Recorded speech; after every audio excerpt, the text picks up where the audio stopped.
So I'm sitting here watching The Boys, in between shit. I've been working a shit ton, but that's neither here nor there. That'll be revealed on Monday. But I've been sitting here watching The Boys, and I've realized there's something that gets said a lot. It's not your fault. It's not your fault. What is fault? I mean, in the context of that show, does fault make much sense? I mean, in a sense it does, because, you know, like, these people were illegally injected with, not illegal, well, I guess illegally, were secretly injected with these experimental drugs as children, the compound V. But, like, what is fault? I mean, you know, because I'm watching the scene right now where it's MM and Starlight in MM's car, and it's on season 3, episode, I think I'm watching Herogasm.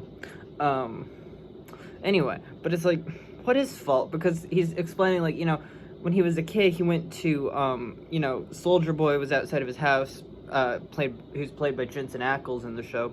Love Jensen Ackles as an actor. Supernatural's a fucking great show. But it's like, what is fault? Because, you know, MM says, like, you know, if he had not gotten up and, like, gone to his grandfather and been like, it's Soldier Boy, it's Soldier Boy, you know, his grandfather would have still been alive, because, you know, he wouldn't have gotten the car that went through the house from Soldier Boy throwing it, wouldn't have hit him. But then it's like, well, in a sense it's not his fault, because a child's naivety couldn't understand that, which I guess, but at the same time it's like, it in a sense is, because, you know, it also is like, this is a world where superheroes exist. Now, I'm not even gonna get into, like, the fucking parallels to, like, the irony that the show puts in itself, or presents itself with, because today's been a fucking crazy day, at least for the Middle East. But it's like, what could that, what is fault? I mean, like, because it's like, you know, I remember, like, this is probably one of the, not a great thing that I wrote once, but it was like, to another person, it's like, you know, if your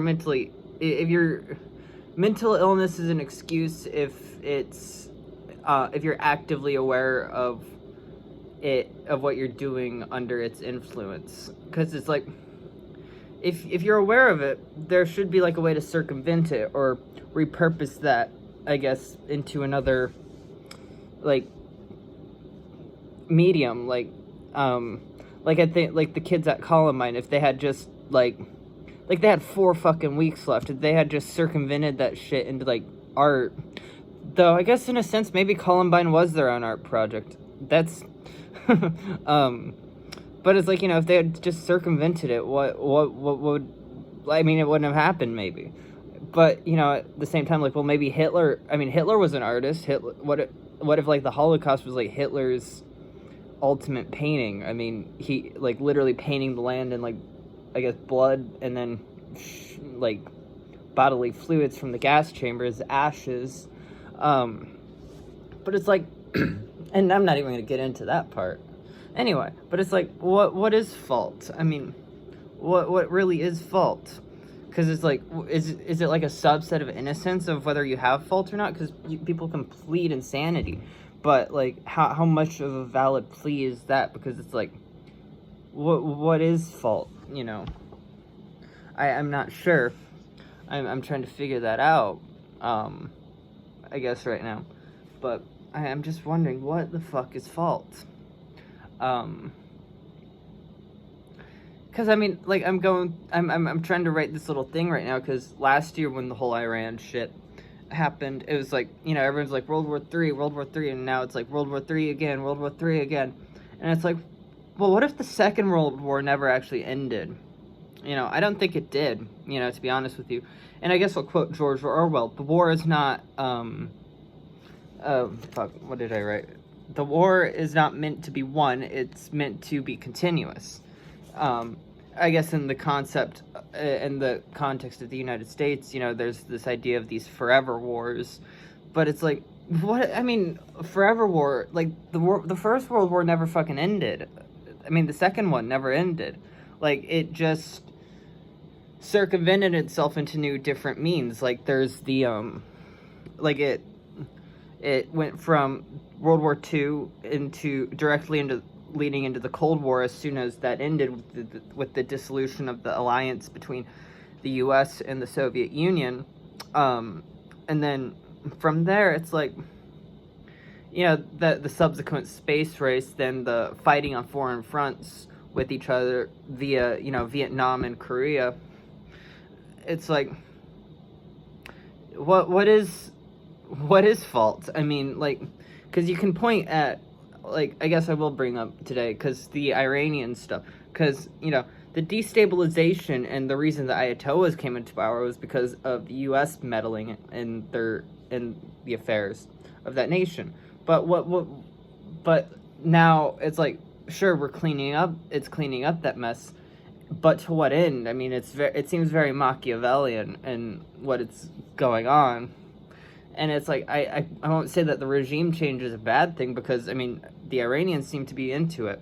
And I'm not Iranian, so I won't be the judge of that, but it's my fucking tax dollars that I pay going towards it, after a guy said, promise no more new wars, no more new foreign conflicts. Oh, I'm in Chicago. I should fucking go harass Nick Fuentes. Anyway, it's like, I'm not gonna harass him. If I run into him, I'll interview him. But it's like, what is these faults? I mean, what is fault? Because it seems like it would be a subset of innocence to not have fault. But I guess it's innocence and competence in capability of mental understanding. So what is that? I mean, I'm trying to figure that out. And I guess I probably won't. But it's like, what is fault? I'm trying to. I mean, I guess fault is pretty simple. I mean, it's cause and effect. If you do, like, if I hit this side of my head, like, hard, it's gonna hurt. The cause, I hit the side of my head. The effect, it fucking hurts. But it's not right now. I didn't hit my head that hard. But it's like, what is that? What is fault? I mean, how does fault work, especially in something like The Boys, like I'm talking about, like, because it's like it's not your fault constantly to people, but it's like, okay, but whose fault is it then? Like, is it Vought's? Because it's like, it's not your fault you were injected with compound V as in the prenatal stage, and that your parents took this money. But at the same time, is it the parents' fault? Sure, in a certain level. But it's like, then would it be Vought's fault for something like in the Gen V show, where the main character accidentally kills her parents? I guess then it's like, well, how does that work? Because Vought could have never predicted that, the company could have, I mean, they probably could have, considering everything, but at the same time, it's like, it was an experimental drug, so they had no way of knowing. It was naivety on all around. I mean, so what is fault? And that's not to absolve people of responsibility, but what is fault in regards to something like that? Because it's like, how do you have fault? I just took a shower, so my hair is all weird. Anyway, it's like, what is fault in this context? Because it's like, I can't figure it out. I mean, I guess I can, but it's like, I think I'm probably overthinking it, but what is fault in this stuff? Because it's like, it's not my fault the Middle East is destabilized, but I live in the U.S. and I technically have taxes, but it's like, is it my fault? I don't know. And then it's like, well, there's also shit going on, like people getting reparations for, like, slavery and stuff, and it's like, that doesn't make sense either, because that's sins of not even the father, that's sins of the fucking great grandparents. Like, that has nothing to do with anyone today. So it's like, it's this stupid fucking retarded generational sin shit. Like, I'm not why is it like that? I can't figure it out. I mean, I guess I can, because it's like, you know, there's guilty by association, like that's part of what a lot of this Epstein stuff is too, is because it's like, if you're on the list, you knew.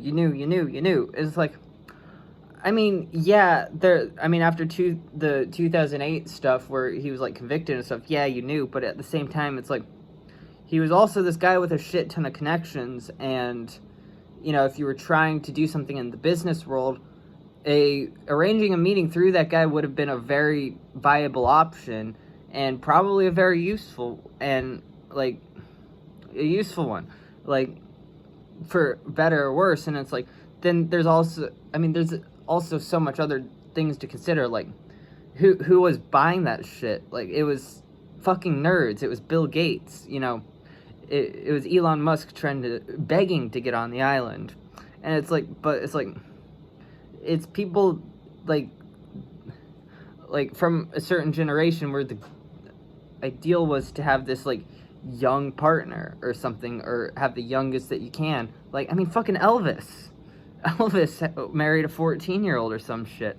I forget how old she actually was, but it's like, you know, and I guess people criticize Jerry Seinfeld, for it more now, and I guess even then, because he was with a 17-year-old, but it's like it's a generational standard, and it's like, yeah, it's disagreeable by our standards, but it's like, what were the standards then? What's these ideas then? And it's like, yeah, child rape has always been looked down on, but it's like, at the same time, it's like, what are the other factors in all this? Like, how, like, what's the fault here? Like, if you're going there for just a business meeting, you know, like, is that, like, I mean, like, are all the people that, like, so many people work for Harvey Weinstein too, are they all at fault because of what he was doing?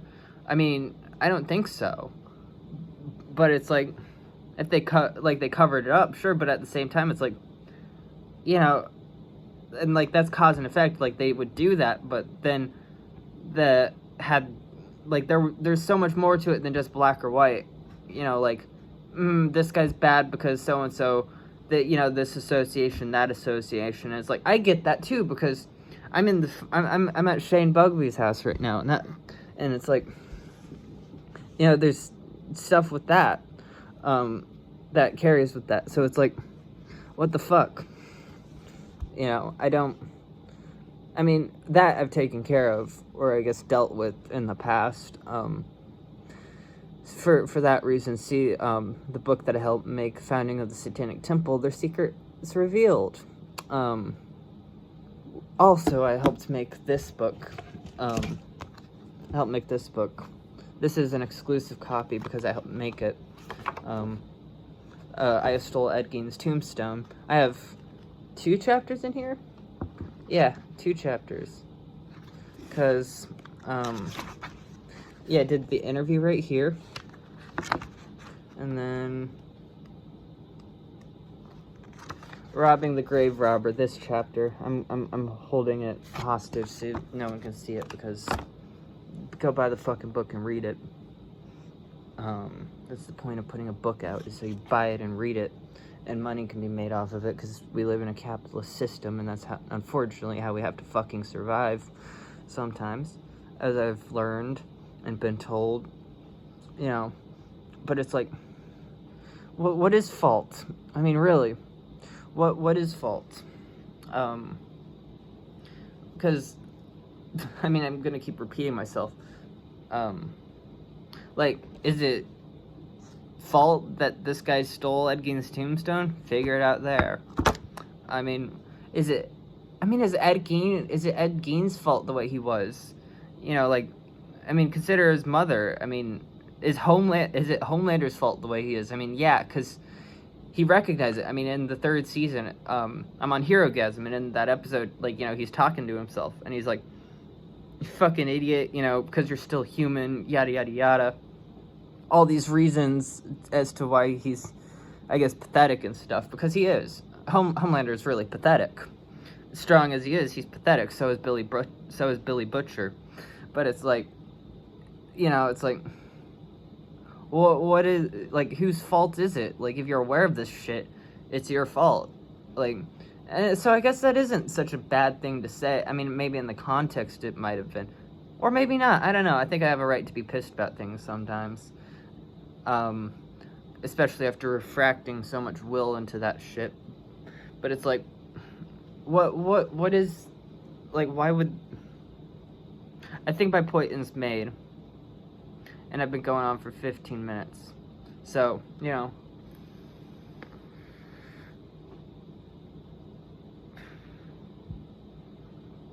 Like, what is fault? I guess, ooh, maybe I could ask Chris Korda. That might be an interesting idea. I might message Chris Korda because she answered me about the query regarding Innocence. So, have I ever read that out loud? I don't know. I guess I'll read it right now. I should have it pulled up right here. 'Cause... yeah, Innocence, what is it? An analysis and report. So, innocent child, quote-unquote. Children are born through an event so traumatic that they can't even remember. They can't remember a single detail of it. A case of legitimately repressed memories. I don't think such a bloody, painful, and from a certain perspective, violent process as birth would produce something innocent. And so, with that, what is innocence? If we go by the standard of equating innocence with purity, which connects with virginity, then innocence is a lack of sexual experience. But the world as we know it was made through sex. None of us would be here if our ancestors had stopped fucking without protection. There is no birth, and humans naturally, without precautions, without intercourse. You know, I guess the idea is being, I guess the idea is a being who hasn't had the exposure or experience in the raw realities of life. An interesting thing of note in this is the concept of being defiled or no longer a pure creature is essentially the same regardless of whether the act was say consensually taken or rape. They both remove said innocence. So I guess innocence is a byproduct of ignorance to the real extent of the world. Naivety seems to be what the answer to the question is, like kids who have lived through traumatic events are seen as having lost their innocence, or waking up to the gilded furnishings of the environment around them, you know, and you know, it's like, what does that mean? You know, I guess that's what it says on Innocence. Then I asked a bunch of people and got some pretty interesting perspectives. Then Chris Korda, she on her Meta Delusion blog, wrote one called Innocence. So here's, because I asked her to. This is because I asked her to. So technically, I can do whatever I want with this article. Innocence. Spiritual and religious people are frequently obsessed with innocence. This can be viewed more generally as an obsession with purity, which is psychologically grounded in fear of chaos and impermanence, and particularly in characteristic refusal to accept mortality. An honest scientist will tell you that all physical things are impure, impermanent, and constantly changing, and that any living thing will soon be dead. Even 24-karat gold is full of impurities. A typical 5-gram wedding ring contains roughly 1 billion trillion atoms of gold. How shall we determine that the ring contains only those atoms? Even if we had a means of counting individual atoms at our disposal, it would take vastly longer than the universe will exist to count them all. By the time we are finished counting, not only the ring, but the universe itself would have long since disintegrated. Science accepts the approximate nature of things and responds to it constructively with error bars, which are ranges of statistical probability. Science is our only source for predictive explanations of phenomena, and our explanations have become sophisticated in part by properly measuring and accounting for uncertainty. Obsession with purity is unpragmatic, comparable to the proverbial counting angels on the head of a pen. Counting angles on the head of a pen.